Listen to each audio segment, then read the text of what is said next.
पहलवान हैं वो रोड पर हैं, वो धरने पर हैं।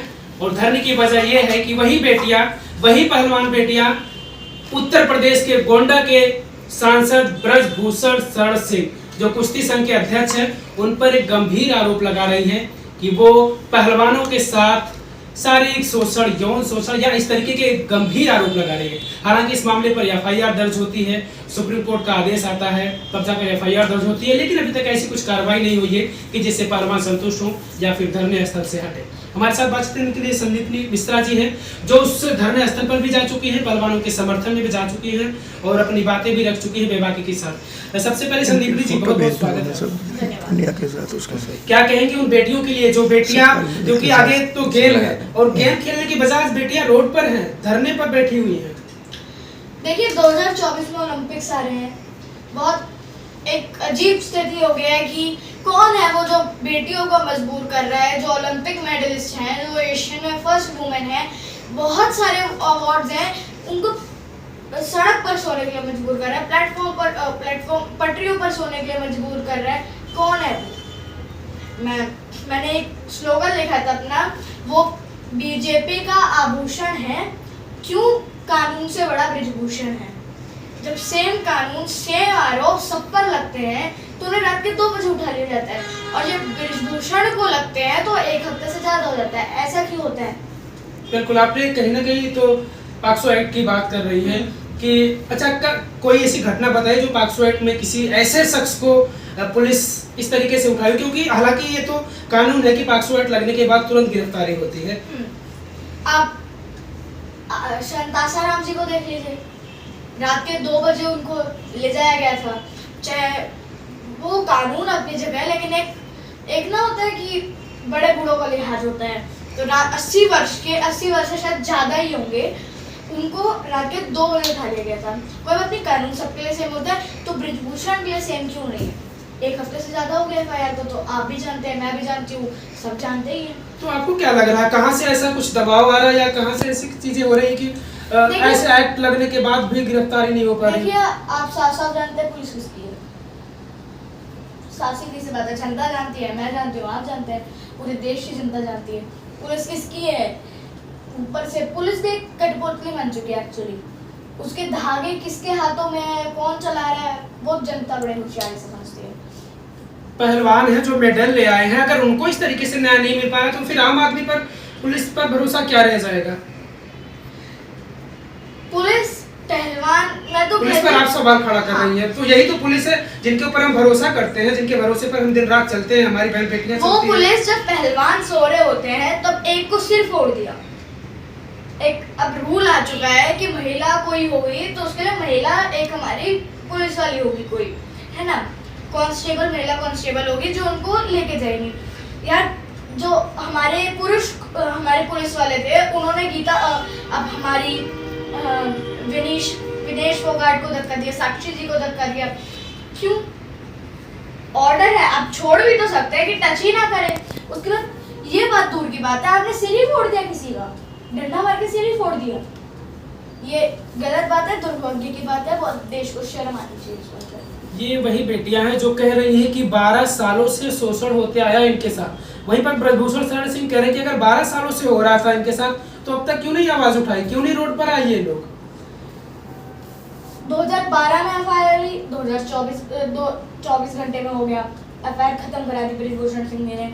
2014 में भी हुआ, 2016 में भी हुआ, 18 में भी हुआ, इनके बीच में भी कई उन्हें करते रहे, एफआईआर करते रहे, कुछ नहीं हुआ 24 घंटे में।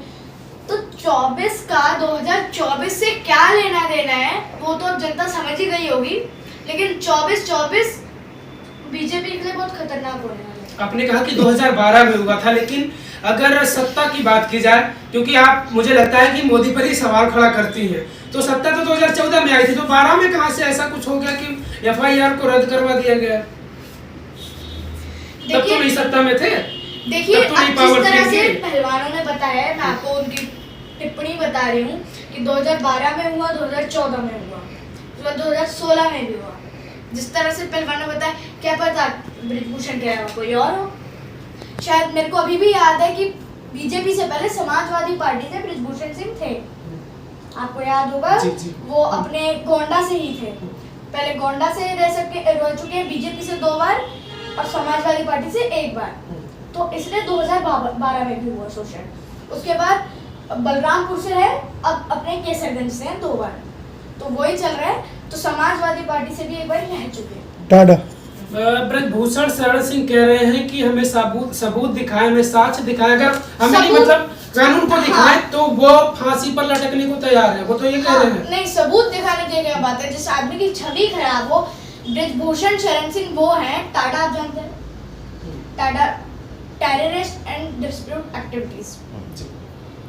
या तो वो टेररिस्ट है, टेररिस्ट मतलब आतंकवादी, या जो हिंसा करा रहा है टेररिस्ट, या तो उसके ग्रुप में है या खुद ही टेररिस्ट है।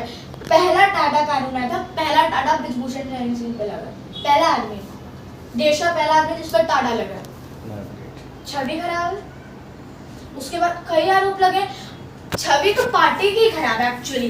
33% हमारे जो बीजेपी में जो नेता हैं वो घोषित है, एफआईआर उन पे दर्ज भी है, वो घोषित भी है कि उन्होंने ये काम कर रखा है। 33% ऐसे नेता एमपी एमएलए हमारे बीजेपी पार्टी में। और ऐसे 397 कुछ करके ऐसे एमपी एमएलए हैं, और 457 करके 59 करके ऐसे उम्मीदवार हैं जिन पे एफआईआर हो चुकी है या कोई दोष दर्ज है। और क्या कहें, पार्टी की छवि खराब है। अब और क्या कह सकते हैं। चलिए, छवि की बात की तो ब्रजभूषण शरण सिंह भी कह रहे हैं हमारी छवि खराब करवाई जा रही है। किसी राजनीतिक पार्टी के द्वारा उनको फंडिंग की जा रही है। करोड़ों रुपए उन्होंने ले लिया है रोड पर बैठने के लिए। तो बीजेपी पार्टी बड़े अच्छे से जानती है। सत्यपाल मलिक जी को फंडिंग ऑफर दिया था। फंडिंग बीजेपी से अच्छा कौन जानता है। देखिए, जैसे कहते हैं ना, एक अन्ना हजारे हमारे यहाँ कहते थे कि जो जैसा होता है उसका चश्मा वैसा ही देखता है। तो समझ सकते हैं आप, जो जैसा है उनका चश्मा भी वैसे ही देख रहे हैं। मैं अच्छी हूँ तो मेरे को सामने वाला भी अच्छा लगेगा, आप बुरे हैं तो आपको सामने वाला भी बुरा लगेगा। सिर्फ साफ सीधी सी बात है। फंडिंग की जिक्र आ गया।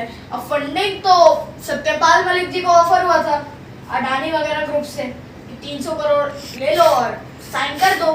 अब फंडिंग तो बीजेपी पार्टी में तो कूट कूट के भरी है।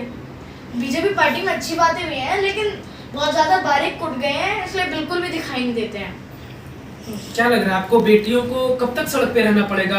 आपने कहा कि ओलंपिक भी है, तो फिर ऐसे सड़क पर बेटियां रहेंगी तो फिर हमारे देश में मेडल कैसे आएगा? देखिए, ये बात तो मोदी जी को सोचनी चाहिए।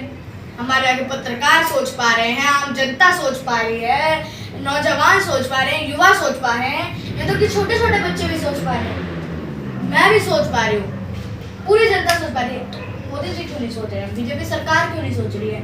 ये एक बात है, क्वेश्चन मार्क है इस बात पर। ब्रजभूषण शरण सिंह के साथ भी एक बड़ा हिस्सा है जो उन्हें निर्दोष साबित करने पर तुला है कि नहीं, ऐसा कुछ नहीं है। वो उनके 100-200 लोग, उनके 100-200 लोग वो कहते हैं मैं अभी चाहूँ तो यहाँ पे करोड़ों की भीड़ इकट्ठा कर दूँ। जी। आपके घर के बाहर तो आपके निकलने की हिम्मत नहीं है, आपके डर के मारे। आरोप बड़े गंभीर लगे हैं, बहुत ऐसे आरोप लगे हैं कि ना ऐसे बातें ही कभी कभार तो बातों पे होती ही नहीं है। ज़्यादातर सरकार में ऐसे आरोप लगना और सरकार के सांसद पर लगना, मेंबर ऑफ पार्लियामेंट रह चुके हैं, एमपी हैं हमारे यहाँ के, ऐसे आरोप लगना बड़े बीजेपी पार्टी के लिए खतरे की बात हो सकती है। खतरे की घंटी कह सकते हैं इसको बीजेपी पार्टी के लिए। और चुनाव भी पास आ गए हैं, बहुत गंभीर आरोप है।